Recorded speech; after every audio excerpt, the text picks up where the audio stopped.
Terimalah salam hangat dari kami, HKBP Kernolong, HKBP tertua di Pulau Jawa. Bapak, Ibu, dan Saudara yang dikasihi oleh Tuhan Yesus Kristus, sepanjang hari kita telah bekerja dan capek, dan sebentar lagi kita akan beranjak ke peraduan malam. Mari sebelumnya kita mendengar firman Tuhan, kita berdoa. Inilah kami ya Tuhan, anak-anak-Mu yang Engkau sayangi, Engkau pelihara, dan kami telah bekerja ya Tuhan. Tiba saatnya kami mau beristirahat malam untuk memperoleh kekuatan yang baru lagi. Namun kami rindu ya Tuhan akan sapaan firman-Mu yang memberikan kami pengajaran, yang memberikan kami juga perbaikan, yang memberikan kepada kami juga arah yang baru dalam perjalanan hidup kami. Ya Tuhan, atas kuasa Roh-Mu, biarlah kami juga boleh melakoni sesuai dengan firman-Mu. Terima kasih di dalam anak-Mu Yesus Kristus, Juru Selamat kami. Amin. Sesuai dengan Almanak AKBP, bacaan firman Tuhan pada malam hari ini adalah dari Yohanes 11 ayat 40 sampai 45, dan pembimbing renungan malam ini dari ayat 42 dan 45. Aku tahu bahwa engkau selalu mendengarkan aku, tetapi oleh karena orang banyak yang berdiri di sini mengelilingi aku mengatakannya supaya mereka percaya bahwa engkaulah yang telah mengutus aku.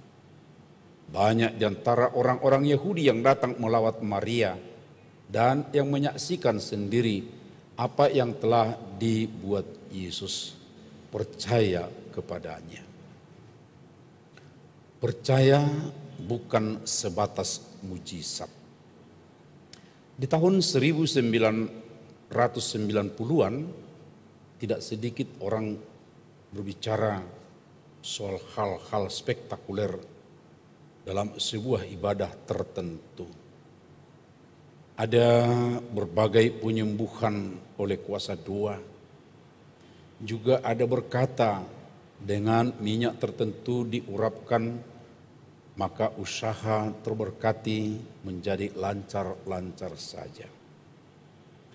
Pernah dua orang hamba Tuhan sengaja datang ke salah satu kebangunan rohani di Senayan dengan janji dari pelaksana kebangunan rohani tersebut akan terjadi mujizat. Benar, di panggung ada beberapa orang tiba-tiba naik dengan keluhan penyakit tertentu. Sebentar sembuh katanya setelah didoakan tim doa. Juga ada orang lumpuh dituntun ke panggung.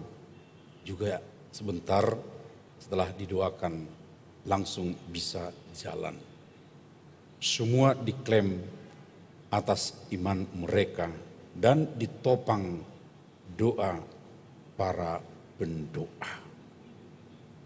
Kesimpulan kedua hamba Tuhan ini berarti sudah ada banyak orang percaya kepada Yesus. Tetapi fakta populasi orang Kristen tidak jauh bertambah. Yang terjadi adalah perpindahan keanggotaan gereja saja. Jika dikumpulkan orang yang percaya kepada Yesus pada masa pelayanan Yesus di dunia, sudah amat banyak. Berapa banyak yang percaya karena Yesus mengubah air menjadi anggur. Disebutkan ada 5.000 orang pria dijamu makan, tentu bersama dengan istri bahkan anak mereka lagi. Di sini juga banyak yang percaya. Ada yang percaya karena Tuhan Yesus meredakan angin ribut. Juga percaya.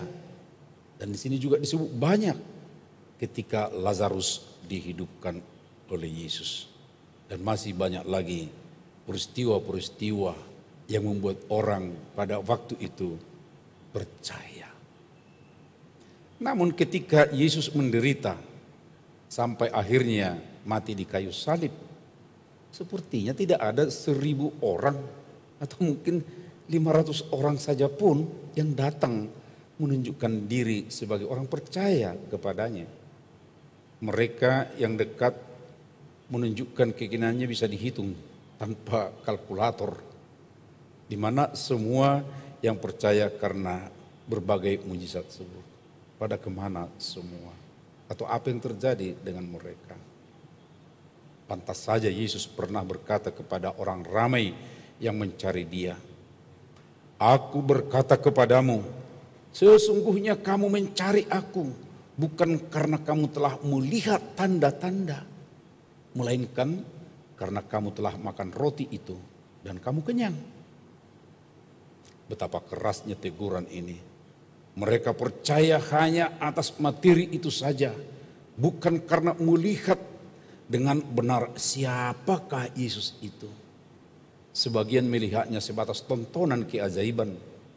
Sebagian melihat Yesus itu sebatas punya kuasa mengusir roh jahat.